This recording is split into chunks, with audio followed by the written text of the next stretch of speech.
Enjoy local voices. Enjoy local opinions. All on one local app. Health, sports, local news, politics, and so much more. Podcast DC is the new local app with hundreds of DC area podcasts, featuring some of the DC area's best personalities, pundits, and provocateurs. Earn exciting rewards just for listening and share the podcasts you love instantly. With new programs being added every week, don't hesitate. Download Podcast DC now for free. Available in the App Store or in Google Play. Podcast DC. Listen local. Black woman. Beautiful, powerful, resilient female of African descent with skin kissed by the sun. Conversation. A talk, especially an informal one, between two or more people in which news and ideas are exchanged. We love being Black women. Black women are ambitious. Black women are confident. Black women are diligent. We are tenacious. We walk out of our houses put together. We are many shades and personalities of fabulous. But we as Black women don't talk about our dilemmas, current events, and what's going on every day that affects us. So we created this podcast as a way to laugh together, cry together, and have an open conversation about life as Black women. Oh, that's deep. Black Women Conversations.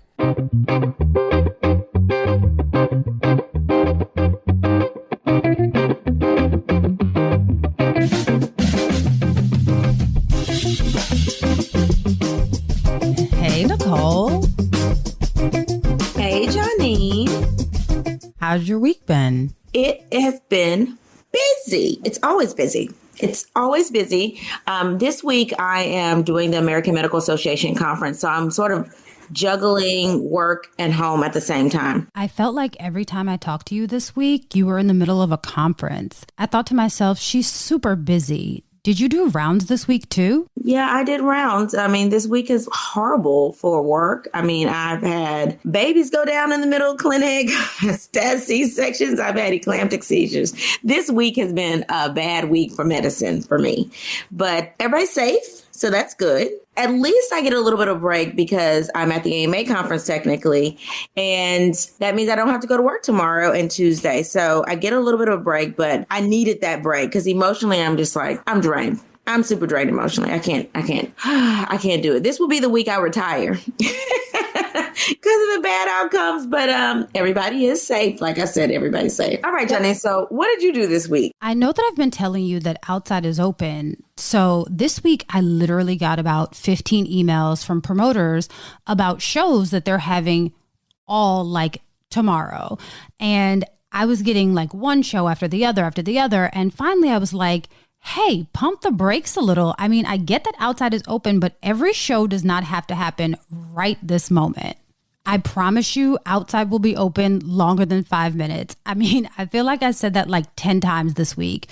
Everyone is in such a rush to get everything started back and get back to normal that they're not really considering the fact that we'll be outside for a while. Don't worry. Everything doesn't have to happen right now. Well, you are fully vaccinated, so that's exciting. It's exciting because things are open and flourishing and people are feeling more comfortable being outside. But by people, I mean everybody but not Janine, because while I'm really excited to be back outside and I'm not wasting my vaccination, I still just don't feel comfortable in large crowds and, you know, those stand-up venues that are kind of small where it's like pit style. I still want to have my seat and I still want my seat to be 6 feet away from yours, at least until I feel more comfortable and I still feel like I want to wear a mask. But look, my thing is, if you feel comfortable and you're vaccinated, then have fun. Go to all the shows that you want. Janine just won't be there. She needs a couple more months to get settled and feel comfortable and feel like, you know, more people are vaccinated. And then I think that I'll be ready to go to concerts again, but not quite yet. Well, I will say this. I think that people are like, ooh, the government is giving us a chance to like get out there. Let's get out there because these people are being idiots and people don't want to get vaccinated and the infection rate is going to start going up because stuff is up and then we're going to get shut down. So I know you're like, oh, outside's not going to just be open for 5 minutes. But realistically, if people don't get vaccinated and these cases go up, outside will be open for 10 and then they're going to shut everything down. I'm just saying. Here's the thing. I don't want to test the efficacy of my vaccination. That's it. That's just all it is. I appreciate the vaccine and the ability to get vaccinated, and I'm not going to waste it sitting in the house. That's not what I'm saying. What I'm saying is that I'm still going to be careful because some of these people are out here faking like they get the vaccine, and I'm not sure why. Well, you know that at Methodists out here, they have a lawsuit on their hands because what they think if they fired 148 or 168 nursing staff because they refused to get vaccinated. And I think they thought they were playing, but Methodist said, bye. Bye. So they are suing, and they can mandate vaccines because it's not like they're the federal government. It's not like correct. They're like, yeah, this is privatized over here. So you don't have to, you can do what you want, but we can do what we want too. So I think that there's going to be a problem whenever businesses and companies start saying, hey, you have to be vaccinated to come in here. It's going to cause some uproar. And it already has. I'm not really a fan of any of this. I don't think that people should be forced to get a vaccine. I feel like it should be people's personal choice. But for me, I kind of err on the side of caution because realistically, if it's not going to harm me and it's going to help us get back to some sense of normalcy, then why not? But again, like I said, I'm not here to tell people what they should and shouldn't do. We've preached about the vaccine a lot. I feel like we've talked about it. And for me and my little COVID bubble, everybody is vaccinated. But again, Janine is also going to stay in her little COVID bubble until everybody's finished spreading their unvaccinated germs around. And then when everybody's finished spreading their unvaccinated germs around, that's when Janine will come out. Well, it almost feels like when you say, hey, you have to show your vaccine card to get into certain places. Are those walking papers now? Yes. I mean, as they should be, though. But really? Yes.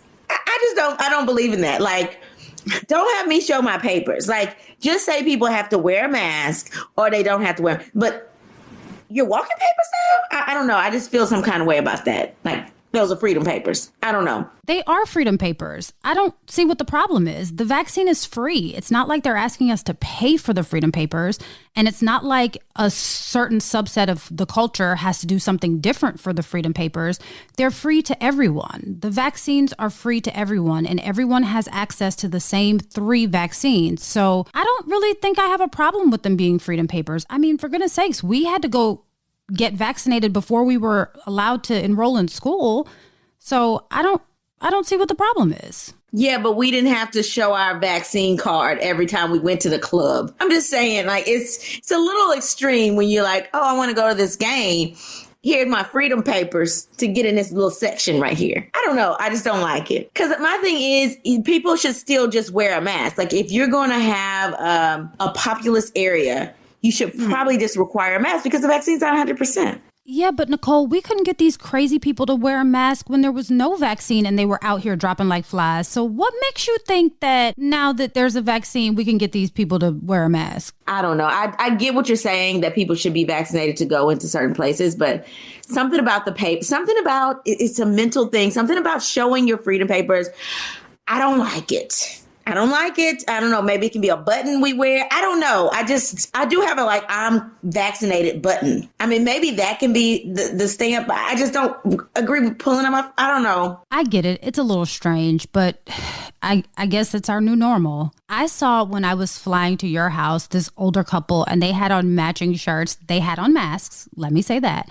But they had on matching shirts that said, "We're fully vaccinated. Please leave us alone." That is so funny. I don't know. Maybe something like that. I don't know. But I don't like the concept of showing the card. Okay, let me ask you this, though. Do you want people to show freedom papers to come into our country from other countries? Or do you feel like they shouldn't have to have freedom papers either? Different.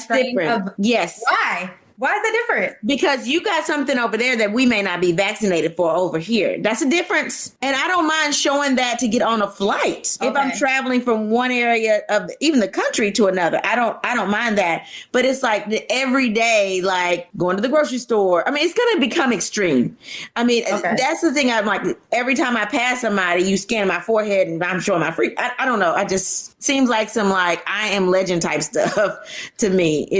Yeah. I think that they should just switch the app that they had for COVID tracing and just switch it to vaccination. So if you're vaccinated, you have, a certain notification. And if you're not vaccinated, you have a different notification. I think that would probably be the easiest. And then that way we don't have to have freedom papers. Yeah, create that app. Go on and create that app, Johnny. Get us a little change over here. If there's an app developer out there that'd like to bring my idea to life, feel free to contact us at that'sdeepbwc@gmail.com. Hey, listen, I'm all about making some change. Anyway. Hello. So, Johnny, what's on your timeline this week?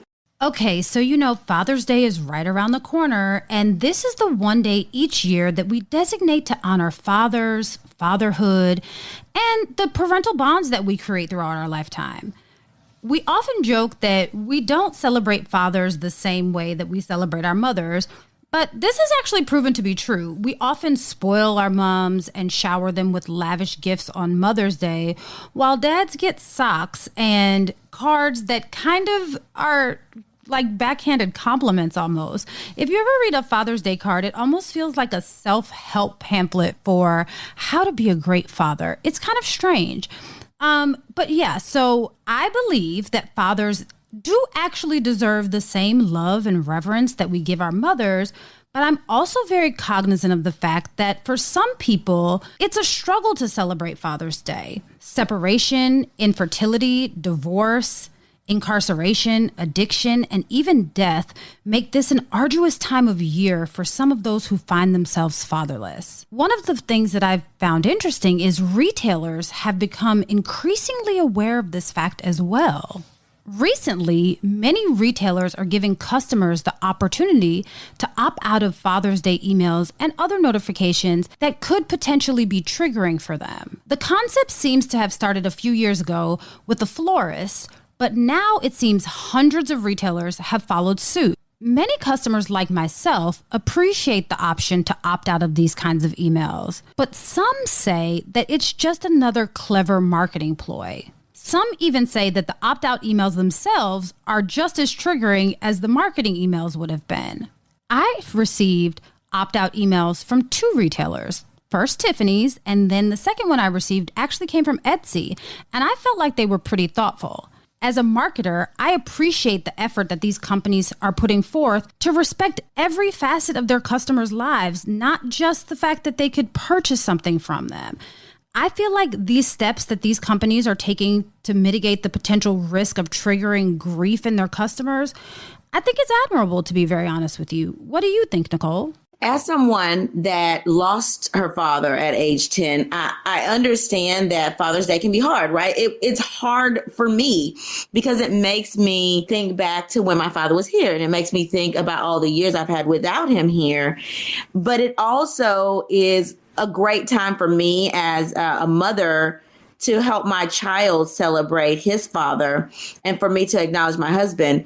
And I think that people are not going to like that I say this. I just feel like people are just too sensitive now. Like everything is a trigger warning, right? So somebody sent me something that someone in the AMA said they didn't agree with some health equity stuff that was going on, right? And it was obvious to me that the guy was racist, right? Mm-hmm. But people are like, before you read this, this might be triggering. I'm like, that's not triggering. Like, we as Black people have dealt with racism all of our lives. And if this is the first time you've ever dealt with racism, then here's a taste. Like, this is the real world. So for me, it's like anytime somebody says something that you don't agree with, or anytime something could provoke emotion, it's a trigger warning now. I'm like, yo, we have got to reel our emotions in. It is not necessarily a trigger warning. I mean, sometimes it's good if you are fatherless because of a disjointed relationship, for you to get that little trigger warning. Like maybe that's the reminder you need to go ahead and reconcile with your father. So I don't think that everything should be like an opt out. Like if I don't like things, if it's not fitting in my perfect bubble, then I should opt out. If I lost my mom, then I don't want to hear anything about Mother's Day. If I lost my father, I don't want to hear anything about Father's Day. That's just, to me, that's not realistic. Mm-hmm. You should not be able to opt out on certain parts of your life just because it reels up pain. To me, it means you need to deal with your emotions. Go through some counseling to deal with your pain so that you can function in everyday society. Because guess what? Everybody else is celebrating Father's Day. I know that I lost my father, but that doesn't negate the fact that it should be a Father's Day and other people should deserve to celebrate it. I don't know.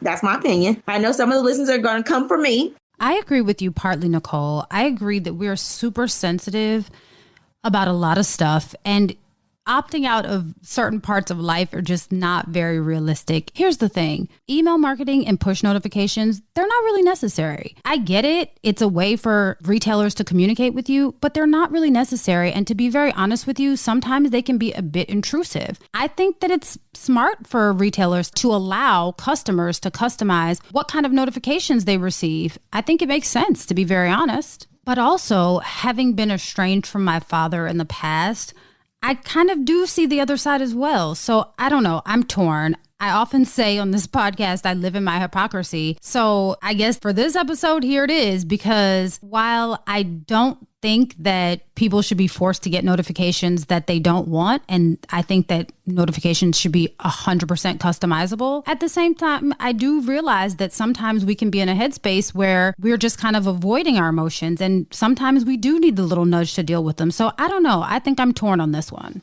I do agree with that, but let me tell you something. I opt out of all emails. So you know that promotion tab, that all your emails go to? Yeah, I'm that person that will just delete them. I don't open them unless it's that. So Bed Bath & Beyond has that 20% off coupon that comes every week. Now, I'll get that one, and I get that one on my phone, and I download it. Who else? Hobby Lobby has that 40% off coupon.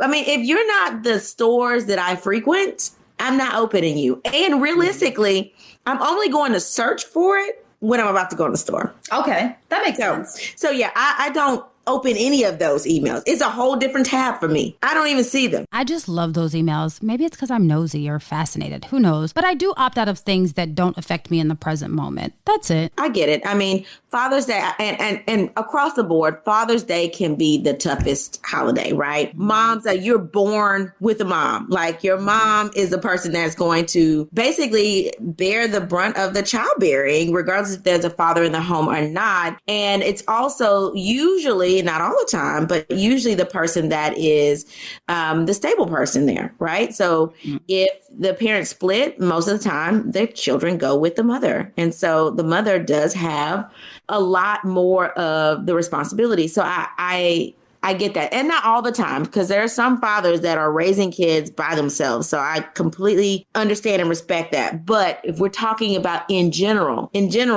the mother is the person that's sort of like that constant that's there. And then the father, for me, it's like, if the father is there, they're like an awesome father. Like, I'm like, they just did their job. I mean, they did the same job that somebody did. But hey, listen, I'm not going to go there. We set the bar low in society for fathers. We can be honest. I mean, we give men accolades for basic things that when a mother does them, they're just considered motherly duties. I mean, that's fair. Yeah. Well, I feel like we need an expert on this. I agree. All right. So to help us discuss this topic further, we have a very special guest with us, and that's Miss Albion Brule.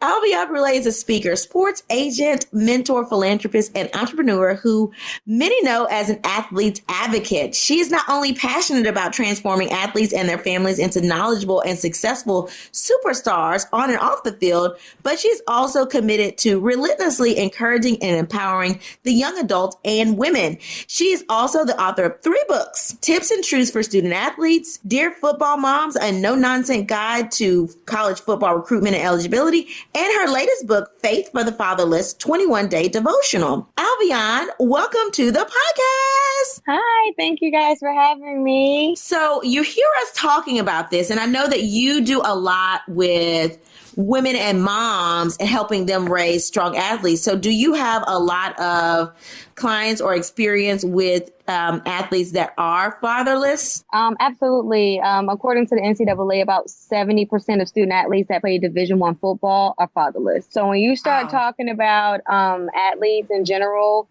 the majority grew up without fathers. Really, 90% of the players, more or less, probably 95 if I'm being honest, are fatherless. My clients grew up without dads. student athletes that I used to mentor when I was in the mentoring phase of this grew up fatherless. And so that was one of the biggest connections and, areas that I could relate to with them was that was our commonality, that we were fatherless. So I understood that pain that most athletes experience. And so it used to be funny because coaches would be like, how do you get him to listen? I don't understand. I coach him every day. And it's like, you come and it's just because I was able to kind of tap on those wounds and try to, help those wounds heal. Because a lot of times when you're seeing athletes or even kids in general act out, it's so weird. It's like, for me, it's been about 90%, rooted from fatherless issues or daddy issues. Even the woman, Dr. Lawson, which is one of my really good friends who forwarded my book and who did the clinical impressions in the book. She talks about it as a therapist, that majority even of her adults that come in, a lot of their issues stem from fathers. And so when you start looking at statistics, about 56% of African-American children grow up fatherless. So, this is really, it's serious. We don't talk about it a lot. It's one of those taboo things, just kind of like in the African-American community where we didn't talk about mental health, and now we're kind of coming around that corner. I think fatherless is the next thing that we as a, nation really need to talk about. Because again, when you start looking at the consequences of growing up fatherless, it's intense. So you said that 90% of your student athletes that you see are fatherless. Do they look like us? Are they black and brown? Or let me say that too. Yeah, not only are they fatherless, they're African Americans. Yeah. So when I'm referring to that, it's us. It's black and brown people. That's a shame. Alvion, can you clarify to our listeners what fatherlessness is? Because I think that oftentimes when people think of fatherlessness, they think of someone who's lost a father. But can you explain to our listeners the different ways that people can become fatherless? And I used to think that too, right? It's very, very erroneous that, if a person, grew up, my dad was incarcerated. So I grew up fatherless as a result of him being, incarcerated. You have some individuals that feel that they are fatherless as well, or deemed fatherless, that have fathers in the home, but they're absent, meaning they're busy in work. They don't really get to see them. They don't have a relationship with them.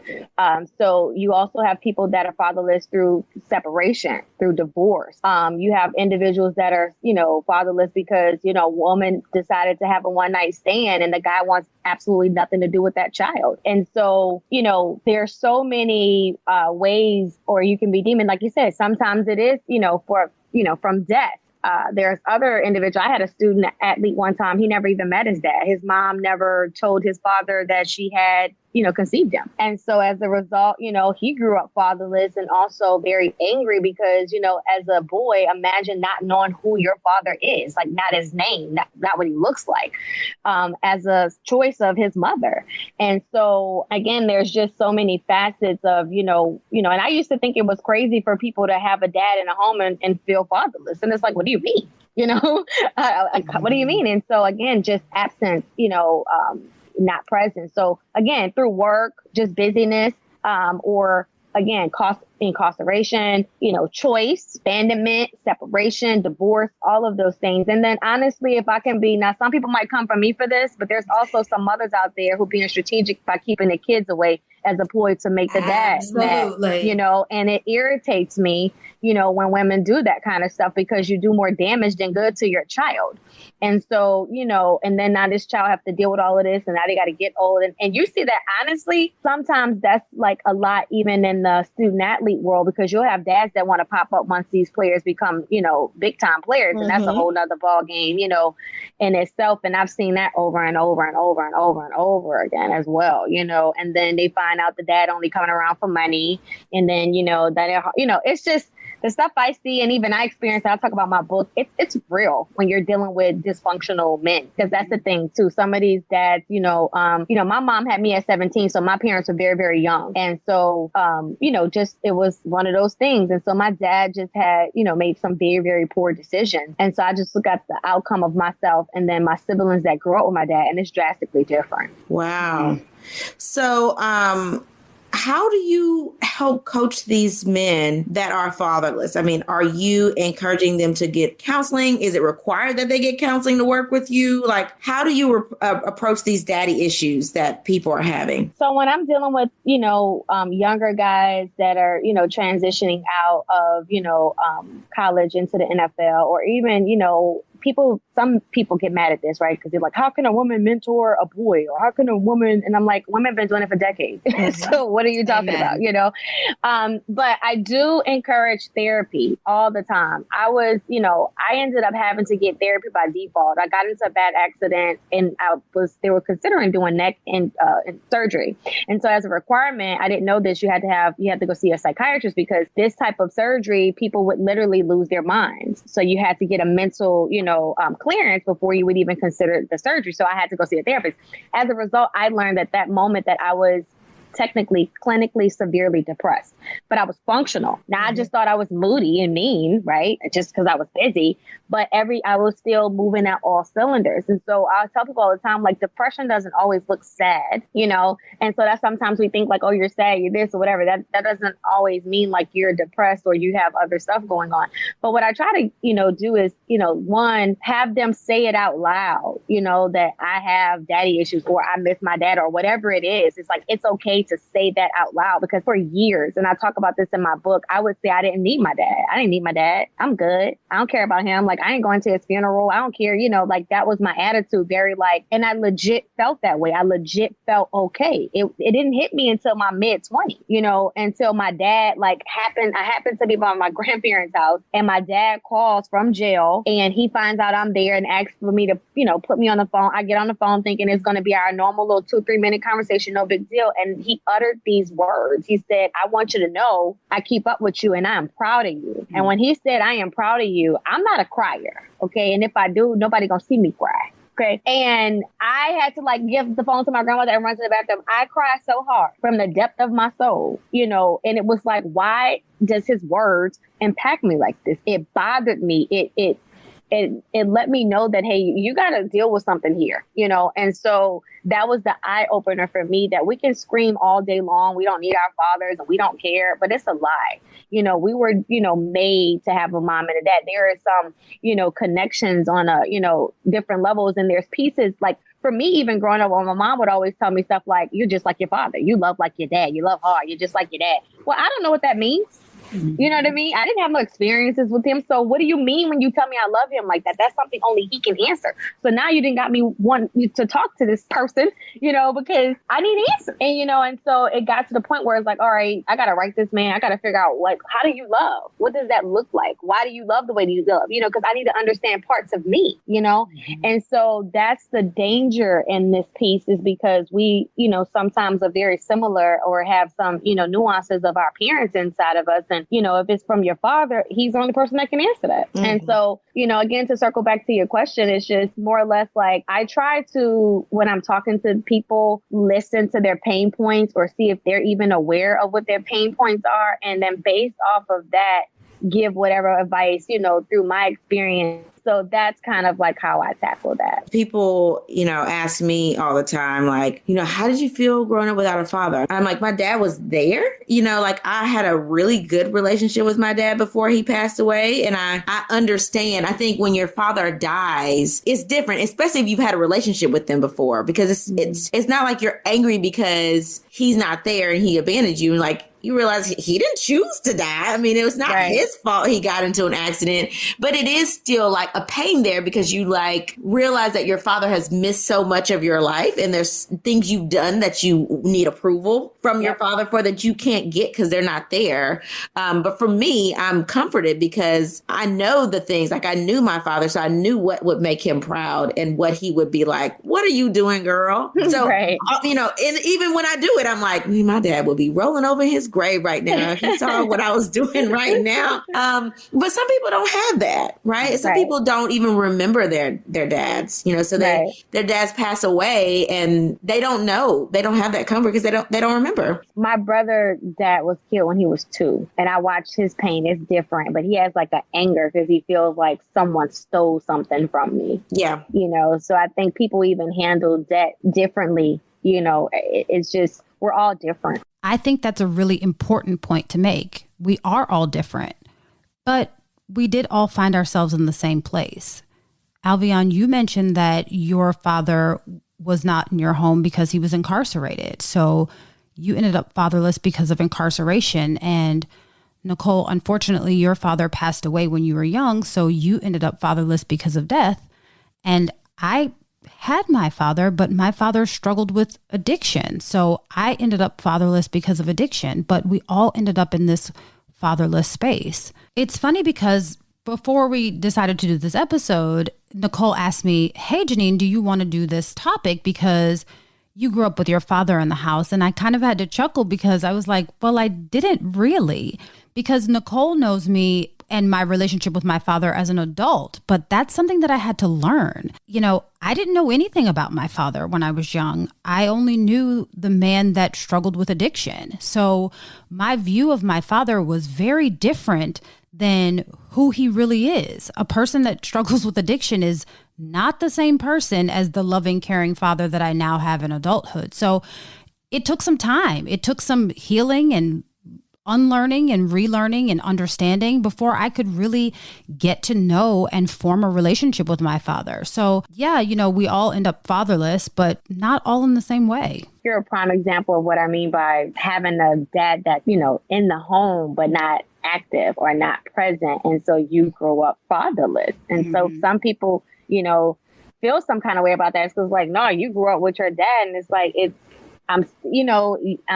still the same thing. I understand because again, it's pieces of him that I'm not getting. Is like you said, I don't know what it looks like, you know, for what a dad or a man is supposed to do. So for me growing up, I had my grandfather and then he decided to leave and move to another state at 5 and I hated him for that. And so I had to pick from like all, and then, you know, it's funny, all my friends that I had, all of them had dads. And so, and I talk about that in my book. And so like, I would have to pick like, okay, her dad, he took care of her car. So, okay, a man's supposed to take care of car. Check, check, check. You know, like, oh, her dad, he did, you know, I like this. But for me, my mom was really, really awesome with me with this. And I thank God for her perspective and how she kind of laid this fatherless thing out. Because I think she helped, you know, kind of, you know, guide my lenses and my perspective. And so I would always, she was like, you got to look at it as a positive, right? Like, you know, God put you in this place and he knew that you was equipped for this. And, you know, like, it's a positive. So like, I was able, and the blessing for me was like, I was able to pick all the good stuff out of people's dads and determine like, that's what I wanted. You know, I didn't have to take the bad stuff, you know? And so that's kind of like what I would do because I had to, you know, what does a husband look like? What does it look like for a man to, you know, what's his role in the household? What, you know, and so that, you know, what I had to do. So Alvion, so the book, right? Faith of the Fatherless 21-day devotional. Talk to us about what the book is like, right? And why people need to get the book. This book was so hard for me to write, y'all, because I am such a private person, like extremely private. But I literally took 21 days and decided to take about 18 like personal, actual situations that I encountered with my father, how it impacted me and how I overcame it. You know, how I tackle my triggers. How do you deal with it? Because the biggest thing that I try to get people to understand in this book and when I talk to them is that this pain of being fatherless, it never goes away. I call it the thorn in my side. It's that one pain point that never goes away. You have your good days, you have your bad days, but it never, ever goes away. And so you have to know as an adult that, hey, this feeling, this void, you know, will always be there. And you have to figure out how to feel it. You have to figure out how to deal with it when it, you know, it arises. And you have to be aware of it. Otherwise, it will trample on other relationships. And so, you know, that was my biggest thing. Like even growing up, I didn't realize how much, you know, men couldn't tell me anything until I got older. It was like, okay, I have, you know, authority issues with men because I would tell everybody, you ain't my daddy. Like, don't tell me nothing. You're not my daddy. Like, what are you telling me something for? Are you nuts? You know, but it also was a defense mechanism because I would kind of like put men in their place easy because I really wasn't letting them in. But it also protected me for so long that when I finally forgave my daddy, I didn't even know how to operate with men anymore because I felt vulnerable. I didn't know what it was to be vulnerable. I didn't know what it was to, you know, live, you know, with a free heart. It was like, this was awkward, Jesus. You got to come fix this. I don't like this feeling. It's weird. And I don't feel safe, you know? And so even in dating, like I used to hate it because it was like, you know, my brother was younger than me. So, it was like until he got big enough to where I feel like I'm gonna call my brother. It was weird. So I had a very dominant, like very, very like strong personality with men. Like, don't play with me because, it was like, I don't want you to think you can play with me. Like, I'm tough, And so I would overcompensate, out of fear because I didn't want them to feel like, well, she don't have no daddy to come and check me if I do or something. You know what I mean? Mm-hmm. And so it was one of those like, and so it's like, well, your personality is too strong. And it's like, no, you're not going to play with me. You know what I mean? And so I had to like understand that like it's okay to be vulnerable and protect yourself. And I talk about like how to do that, how I did it, how I was able to be vulnerable, but also understand boundaries and why you need them and that it's okay to have them. And, being okay, not being ashamed of your scars. Like, and I talk about that in the book, like, listen, yes, I'm fatherless. Yes, I have triggers. Yes, I have abandonment issues. I'm not ashamed about it. I talk about it in my book where I was dating this guy one time and we were headed out the country. He kept making this joke about when I get there, I'm gonna leave you. Well, I don't find that funny. That was one of my triggers. It's like, listen, like I already have an issue with men leaving me, through my dad. So like for me, that's a like deal breaker. That's not funny to me. So don't play with me like that. But I was able to articulate that to him. He was able to understand. Then we were able to laugh about it. Then we could play like that. You know what I mean? Because it was like, okay, I know you don't really mean it. You're playing. But listen, this is a trigger for me. We got a clear understanding, right? Yep, we got it. All right, now we can laugh and joke about that, And so just being self-aware kind of, again, helps your relationships because that for me could have went really, really left because, it's like, yo, you're talking about leaving me when not only did my dad leave, but then my grandfather left. So it's like, would you really do such a thing? Because obviously that's a man thing. Y'all get up and leave. Us women, you know what I mean? Out here, so it's like, are you serious right now? And so it's just, one of those things where that's what the book is for. It's to give people courage to know that you can heal and you can be vulnerable and you can also, because my daddy actually got out of jail after 18 years. And I talk about what that experience was like. It was heartbreaking, all over again, false expectations. And so I talk about more or less from my perspective is like, listen, going back and, trying to reconcile may not work out for you, and then for others, in your case, it may work out. Your dad may overcome his, obstacles and it's a beautiful adulthood. But for me, I may never get that. My daddy was out of jail for 6 months and he's right back in, And, I just talk about how he tried to manipulate me. And I mean, it was just like, why, Lord? Like, again, because I felt like, and I talk about that in the book, I was a good child. I was good. I had good grades. I'm a decent human being. I help others. It's like, why I get to not have that? You know what I mean? And so even from a lot of it is from a Christian lens. And so, just even, how I have to lean on God a lot, because there's moments, I had one yesterday, honestly, somebody did something. I was all bent out of shape and it was like, this is where, Lord, I wish I had a father to call, right, for some good sound advice, but I don't. So Jesus, you got to step in, and he always does for me, but that's what the book talks about. That's why I wrote the book, to encourage, because the more and more I talk to other women, I realize, okay, they have daddy issues. I have women telling me stuff like, I can't trust a man. I don't, I can't date. I don't ever want to get married because of, like legitimately they're afraid because of what their dad did. Ooh, we all need to go buy the book. If you listening, go buy the book. Really? Yeah, I mean, it's really, really, and I'm not saying it because it's my book, but I also just, encourage, and like my mom, I have to give her more credit because even as I wrote the book, I didn't realize how dope she was. But just, again, her perspective and telling me, because she would never allow me to hate my dad as much as he was a piece of, she wouldn't allow me to. And it's because she grew up with her father. So she knew what that was like, to have a dad. She grew up with my grandfather and they have a great relationship, had an awesome relationship. And so for her, it was like, listen, it's your dad. You have to honor him. I know he's horrible. I know he's this, but you can't hate him. She would never allow me to disrespect him. But she also would never force the relationship either. It was always on my terms. And so she gave me enough balance that it was like, okay, I don't have to deal with him. Okay, cool. But I can't disrespect him. All right, fine.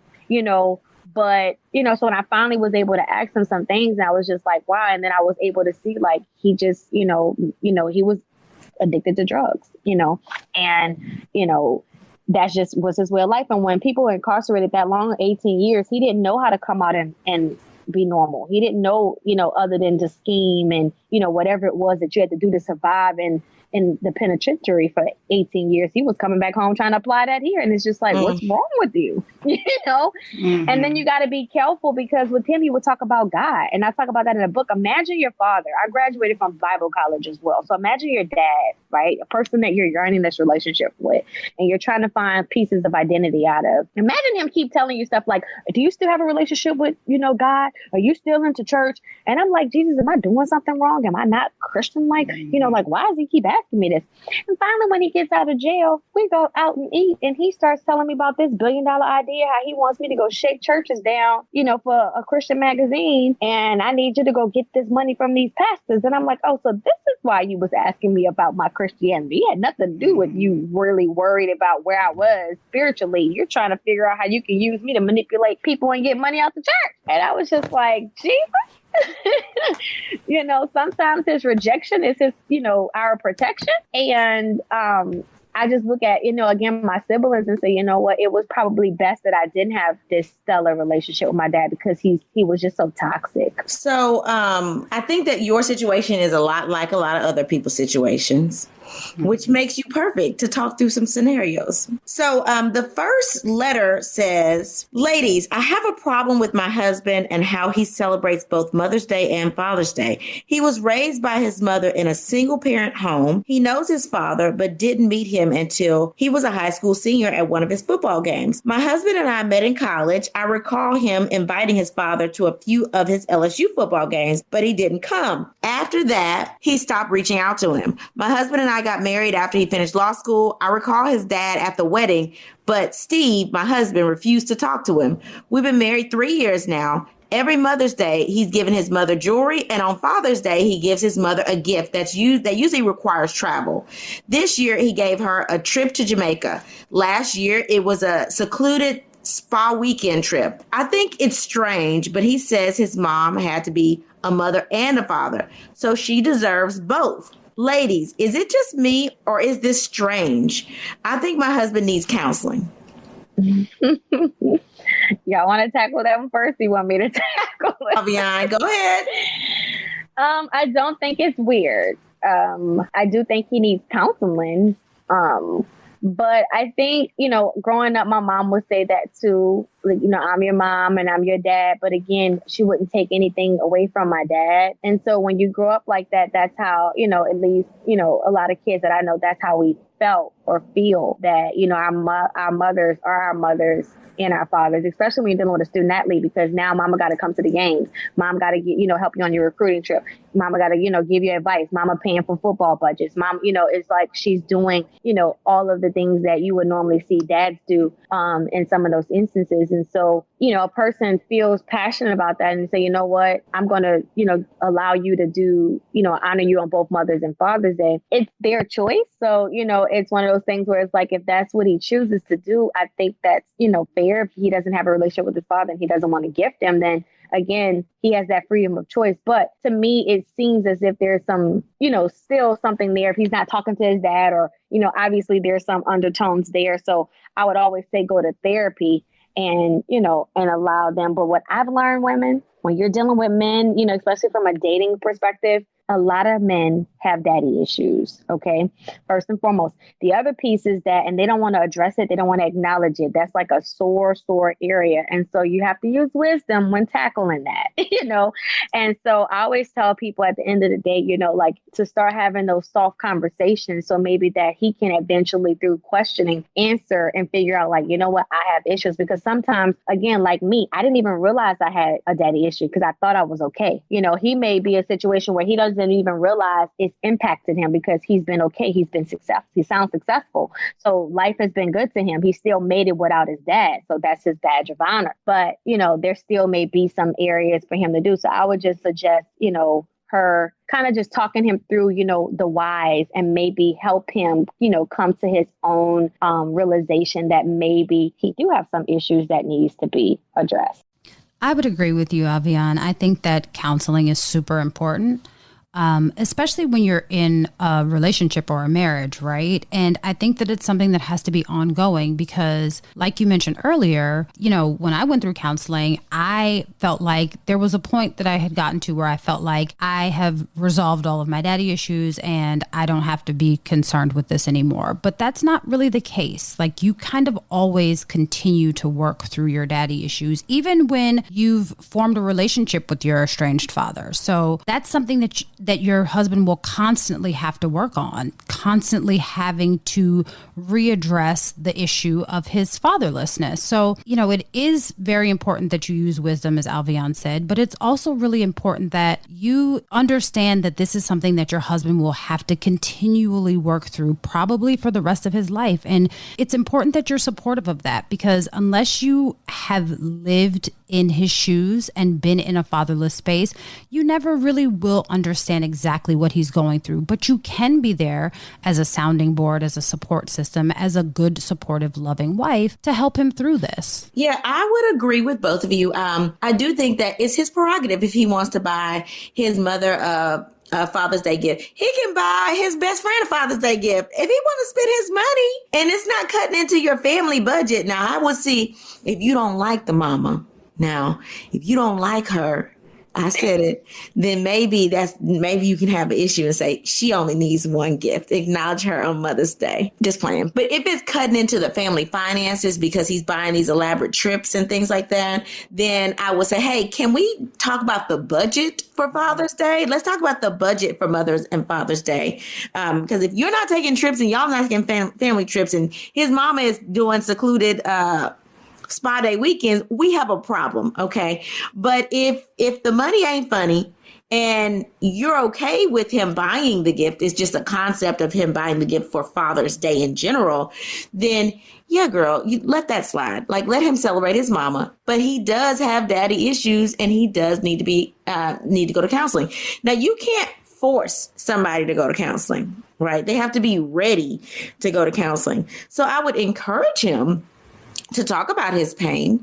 I would encourage those conversations between the two of you guys. And yeah, maybe that first step is both of you getting couples counseling. So it's not just all on him. But then once you're able to peel back those layers in couples counseling, then perhaps that would encourage him to get individual counseling as well. Yep. All right, Johnny, what's your scenario? So this letter says, let me start by saying I'm a 29-year-old mom of two. I have an amazing husband and I am actively working through my daddy issues.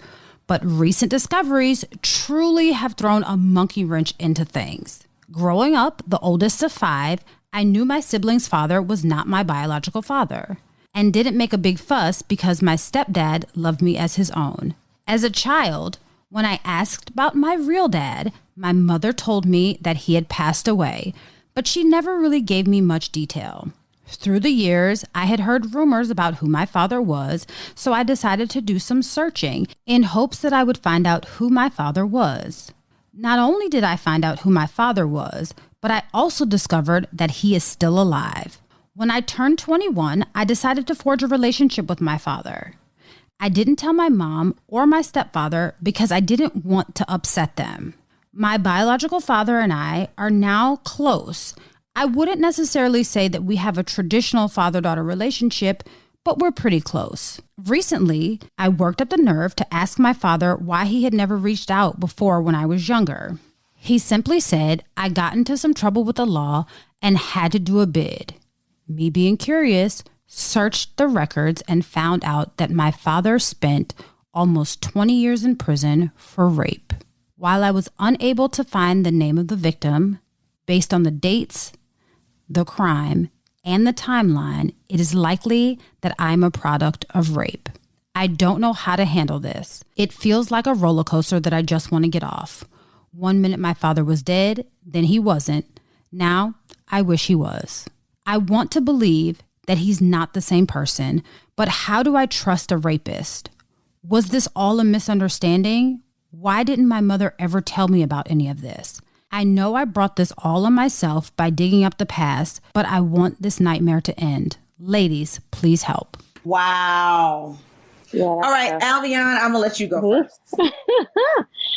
That's hard. I don't even think I have enough time right now to even wrap that one around my head, because what's weird is my dad, when he got out of jail, he actually started a prostitution ring with my brother. And part of the reason why he went back to jail was because, one of the women, raped. And so the biggest thing that I can say is that she has to forgive, because if not, it's like one of those things where you're taking and poisoning yourself. It ends up making you so bitter, so angry. You're trying to figure out why somebody else did something that had absolutely nothing to do with you. And the biggest thing I would just say is for her to start, taking her identity and separating it from her father, because it just opens up these Pandora boxes in terms of is that a part of me, or why, or, and so we start kind of blaming ourselves or somebody else or our mother. And so the biggest thing is she has to forgive him. And, that may be hard. It may even take some time. And I'm not sure if she'll ever want to see him or build a relationship with him. And in my opinion, that's okay. I always tell people at the end of the day, you can love somebody from a distance. If it takes her 10 years, it may take her 10 years to get to a point to even want to look at them. Take your time and do whatever is best to protect your peace and your ability and your sanity and your identity. And so, because that's hard, she definitely needs to go, seek out counseling and kind of sift through all of the nuances of how she feels and why she feels and what she feels, and really get down to the root of that. And once you figure out that, I feel like that's your starting point, for healing. Because again, I'm just at a place with my dad, I just forgave him so much. It's not much he can do to fluster me anymore. So when he went back to jail, it was almost like it was a little pinch versus a dagger, because my level of expectation, I just don't have, when you have expectations of what a dad should look like or what he should do, you'll get disappointed every time. That's the only thing I can say is for her to find the identity and power outside of that, and allow him to, the choice of being whoever he is, whether that's a piece of crap or not, whether that's a horrible human being or not, that's his choice. And you just got to love and forgive and, find your way of getting to that place, however long that takes. So I just feel like she needs to go to family counseling. I would, as a child, I would be angry with the father because you were absent. And the reason you're absent is because you violated my mother. But I also feel for the mother. The mother lied to protect the child. And it must have been hard for her to lie. It must have been hard for her to even look at the child, to even look at her as a constant reminder every day that she was raped. So I would definitely think that the first thing I would do if I were this listener would be to give my mom the biggest hug ever, right? Because she did the best that she could. She tried to protect me, and she still raised me and loved me, despite the fact that I wasn't created in love. So I would definitely talk to your mother, and I would get counseling with my mother. I mean, that would be the first thing I would do. I would get counseling with my mother just to make sure and see what she's going through so that she and I can heal together. And then I would definitely encourage the listener to get individual counseling, because that's a lot to process, right?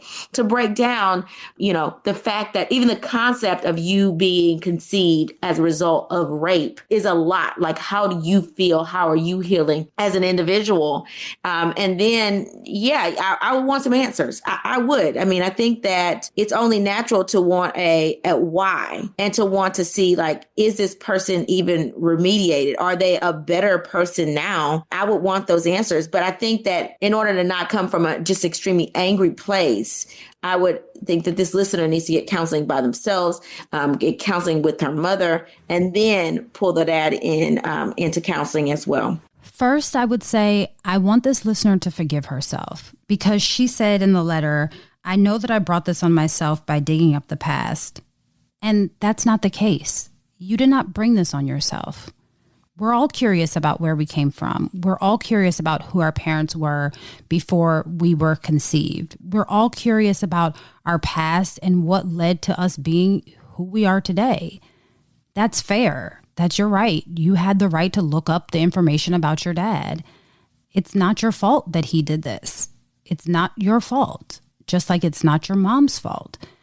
This is, it's kind of a zero-sum game, right? Because no one really wins in this situation, but the only way that you can get past this is by forgiving yourself. You cannot live with guilt that is not yours to carry. Don't beat yourself up about who you are and how you got here. But I agree with what Nicole and Alvion said, because this is a lot. This is a lot to wrap your mind around and a lot to grapple with. I mean, each of these circumstances individually is a lot in and of itself. The fact that you thought that your father was dead, the fact that you learned that your mother lied to you, the fact that you were hearing rumors about your father, the fact that you reconnected with your father, and the fact that you've now found out that this man that you've reconnected with and formed a relationship is not the man that you thought he was. Those are all very intense things to deal with individually. And collectively, that's just it seems like Mount Everest to me.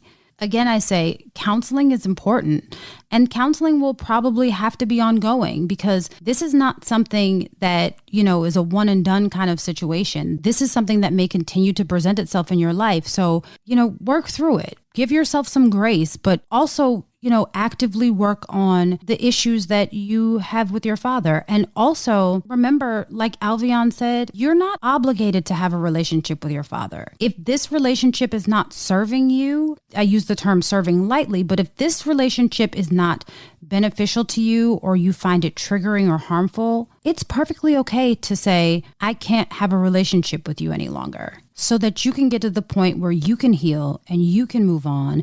And this doesn't consume your life, and this does not become your identity. It's just a part of your identity. And remember, you have beautiful children and an awesome, amazing husband. So focus on that. Focus on the positive relationships in your life, and don't allow this negative relationship with your father to affect those relationships. Oh, that's deep. That is hard. And here's the piece, and again, some people may come for me on this one. The Bible says to honor. You say nothing about love, and so It's one of those things where you may not ever feel love, or you may feel it. Because I've seen some kids, like my siblings on my dad's side, my dad was so dysfunctional. It used to mess me up how much they still loved him, because they would experience way more than I did. And I would just be sitting there like, ooh, And so sometimes you may still love her. There even may be a yearning there, and she may feel like something's wrong with her, because like, who loves a person that raped somebody, right? You know what I mean? Then there's my mother on top of that. So it's so many psychological, mazes that she even have to go through in terms of, like how she sees this. And I talk about that in my book, like perception. How do you see it, right? And so that's the biggest thing, is like, how does she perceive all of this stuff? And that's why, for me personally, I always recommend counseling as an individual first, because if you can't tackle yourself, you sure can't tackle what else, something somebody else has going on, or how that even, because you can't even address it if I don't even know like what you're doing that's triggering me. I got to go figure me out first. Then we can come in kumbaya, and then we can figure out like, how do we do this together? But that's a tough one. That's one of those, books all in this stuff. I would love to hear her journey, and just love to see how she overcomes that. Oh, that's deep. All right. So Janine, what'd you learn new this week, girl? Okay, so I learned, according to the National Center for Fathering, that 20 million children in the U.S. are living in a fatherless home, and 90% of homeless children come from fatherless homes. And fatherless children are 9 times more likely to drop out of school. It's sad, but those are unfortunately the statistics in the U.S. Well, what I learned new was that the majority of Black fathers actually do live with their children. That's 2.5 million versus 1.7 million who don't. Furthermore, whether they're living in the same home or not, Black fathers are the most involved of all the primary recorded race and ethnic groups. So I know we've been talking about a lot of fathers, but overall, that's according to the Chicago Tribune. Black fathers are present. And I think that the fatherlessness is across all races and ethnicities, but our Black fathers, we have to applaud them when they do something right. So this is an applaud to our Black fathers. For me, what I learned this week is that you have to protect your peace and be okay with saying no. I like that. So tell the listeners how they can follow you, how they can find you, how they can buy the book. Okay. You can follow me on Instagram, Facebook, or Twitter at Alvian Brule. That's ALVIANNEBRULE, or visit my website, alvianbrule.com. And you can buy the book on Amazon. Awesome. And we will all be going to buy the book on Amazon. Let me tell you, if you have fatherless issues, you need to go buy the book, because she's dropped some pearls today, and we all need to heal. So we'll buy the book. I need to give some people the book. Yes, please do. Yes, please do. And also, if they want to, if you go on my website, you can actually get the book for free, and I'll ship it if you pay the shipping cost. So go to alvianbrule.com and fill out that form, and I'll send you the book for free if you're willing to pay the shipping. All right. So now y'all ready for the motivational moment? Yes. So it says, we all have a father, and that's the Most High. So know that you were born a queen and that you are surrounded by love every day. Until we meet again. Pray, work, slay. And show off your melanated excellence. Bye! Oh, That's Deep, Black Women Conversations is produced by Nicole Lee Plenty and Janine Brunson Johnson. Executive producer, Ken Johnson. Get the Oh, That's Deep, Black Women Conversation podcast on Apple Podcasts, Spotify, Stitcher, Google Podcast, or where you get your podcasts. Please subscribe and rate us. You can follow Oh That's Deep Black Women Conversations on IG at Oh That's Deep BWC. Oh That's Deep Black Women Conversations is a Mean Old Lion Media production.